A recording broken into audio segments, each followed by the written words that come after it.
Hello everyone, my name is Omega Real, or Omega if you want to keep it short and simple, and today we're going to be taking a look at the Transformers Generation Legacy Evolution Commander Class Armada Universe Optimus Prime.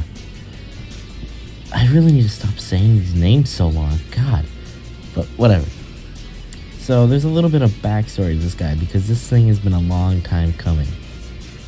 Since about 2018, there was a prototype for an Armada Optimus that was shown off at some toy fair convention thing. I'm pretty fuzzy on the details, but I know it happened, and fans of the Armada show, because basically all the representation I had up to that point was the leader class from 2015, which is dicey, I'll say the least.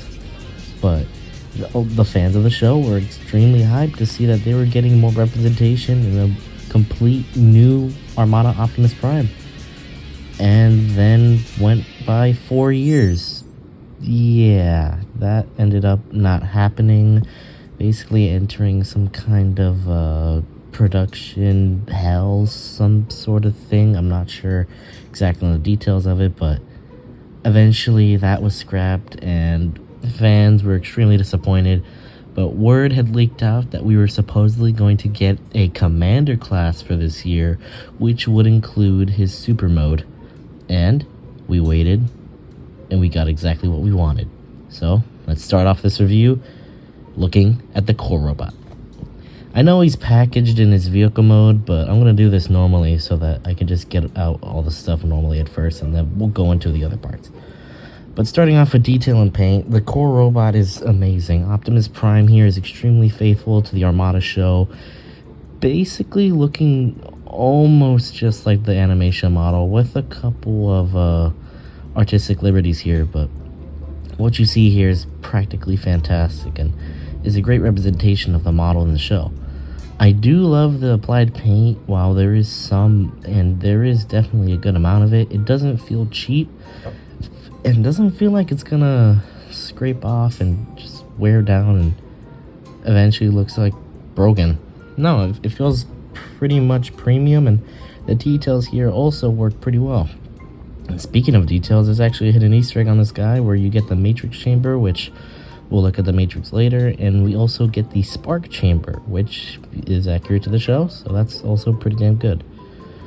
But overall, details and paint are on point. He looks exactly like he should, and I really can't complain about this. This guy looks practically perfect in his robot mode.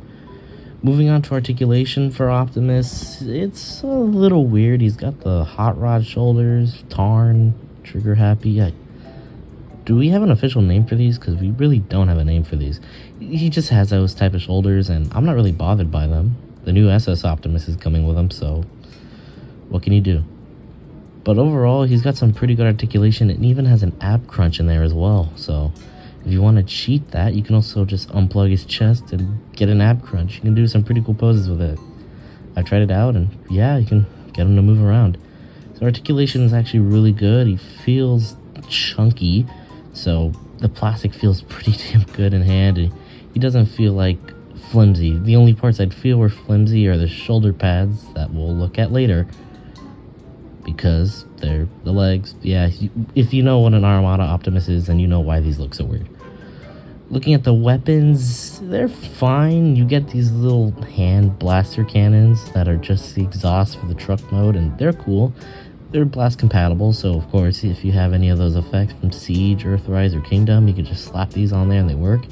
He also comes with the Matrix of Leadership, and this is the first really big departure from the Matrixes we've gotten in the past few years. I made a tweet comparing them and showing other basically all the same, so the fact we're getting one so different, it's a nice refreshing breath of air. Although I am kind of disappointed the Fallen didn't come with a Matrix of his own, but that's another complaint for another time. He just stores in his chest with a 5mm port, and he can't really hold it because his hands don't have articulation, but that's fine, we'll live. His last accessory is the gun that he comes with, and it looks pretty good.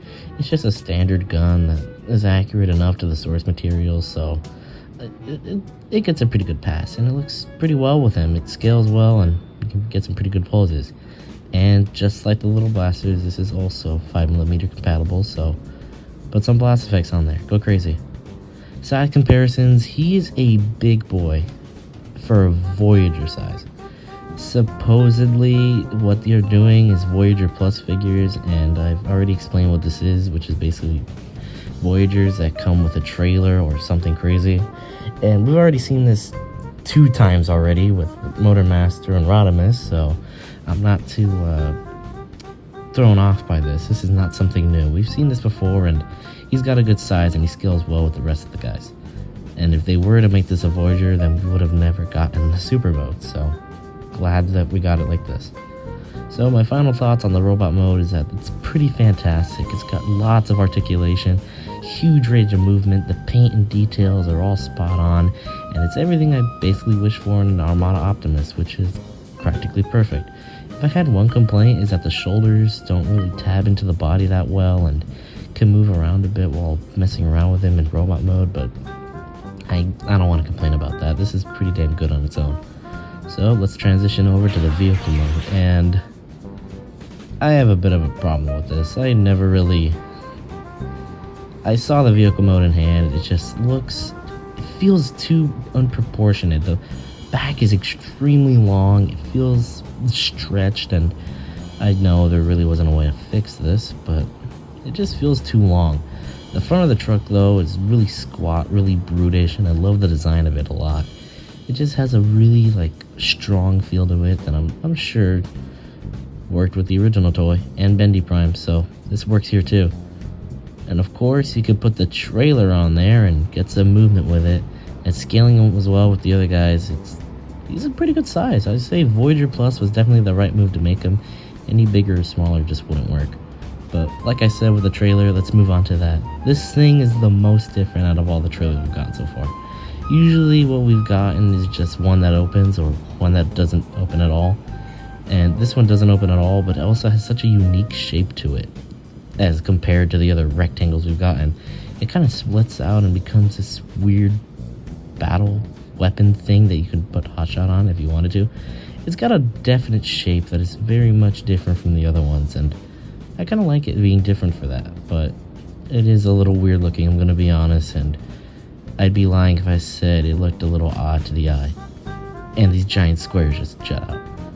I'm fine with it. It's okay. It's not my favorite trailer design ever, but it works for this Prime. And speaking of which, it actually looks pretty well on him. It fits with him. The trailer's definitely got a lot of heft, and it's definitely leader class size, I'll tell you what. So that's where all the production value went to this thing. So if you're worried about size, don't worry. The heft is there. Scaling is pretty well done. I feel like it should be a little bit longer, but I'm not going to complain about this. I just really like how this looks. But before we get into the super mode, there is one little feature on this trailer that has come with every other trailer and is also an homage to the original toy, the battle station. And unfortunately, it is not the same battle station that we got with the original Armada Optimus. It is an extreme departure from that design, and I know some people are going to be upset with that because that design was pretty iconic with the whole tower and the little flip up parts, but what they did here was also fine. It's also the most stable compared to Motormaster, because I'm not even going to take him out for this review because that thing is just unstable as hell, but you'll understand. This trailer mode feels fine and looks kind of cool. Put a couple other guys on there and you got something going on. But finally, let's move on to the big part of this review, the thing we've all been waiting for, the super mode. This is why this thing is $100 after tax. Detail and paint on the super mode is fantastic. The size and the quality of the feel of this guy just make you really appreciate the whole set as a whole. Bringing everything together to form the giant super robot, having the entire trailer split open apart and just form his legs, it's great. I love this. And the transformation to get here is also really fun, but I won't get that on camera because this review would be much longer than it already is, and I don't want to waste all the time. But this thing is just fantastic to mess around with, and honestly, it's probably the best commander we've gotten so far. I can't speak on Jetfire because I don't own either of the molds. so that's a problem for me that I'll sort out later. His heft and height too is also pretty well done. In the pictures he looks short, but in hand he feels really hefty, really meaty, something that's just giant. And I pretty much see why they made him commander, because this would not have worked otherwise, but the beef to him also works really well as well.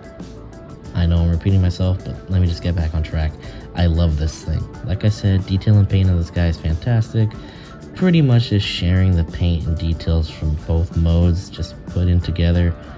It's fantastic. And we get a new head in here as well, because combined modes need new heads. No comment. It's great. I love the design, and I just love the feel of everything. Articulation is also on par, if not better, than the core robot. Due to this guy actually having a wrist swivel and opening hands, something that the core robot does not have. But I feel like it's substituted with the ab crunch, because this guy doesn't really have that. Like I said, he does have a waist swivel, but it is kind of limited with this giant butt flap that I just leave up. Overall, the articulation's fine, and for something this big to have this much movement is pretty damn good. Feels like a premium figure, but I don't know anything about those, so I'll just keep my mouth shut about that too. Overall, his size as well is nothing short of big. Compared to all the other Armada guys, he's pretty damn big, and the scale works really well. He towers over Hotshot, Starscream, and Megatron, and the pictures I've gotten with this guy, and you can check it out on my Instagram if you haven't seen them yet. They're fantastic, and I love how big this guy is. He really is just a big old presence setter. Something that if you have a smaller collection, this guy will stand out, obviously. And the gold here really helps that, speaking on that paint as well. So, overall, my final thoughts on this figure is that is it a fantastic figure to pick up. This thing has to be close for my toy of the year. Although, we're only halfway through yet. I said that with Tarn already, but I have to say, Legacy keeps getting better every single release, most of the time. And I just can't wait to see what else we have in store for this year. SDCC came and went, and we've already had some great reveals. Nova Prime, I swear to God, if you're not good, I'm going to throw you in the trash. But overall, my final thoughts, like I said, I love this. Is it a pickup? Absolutely. If you could still find it. Hasbro Pulse has them sold out, unfortunately. But if you go on Amazon, you could still put a pre-order in for him, so that's cool too, I guess. And if you find him in stores.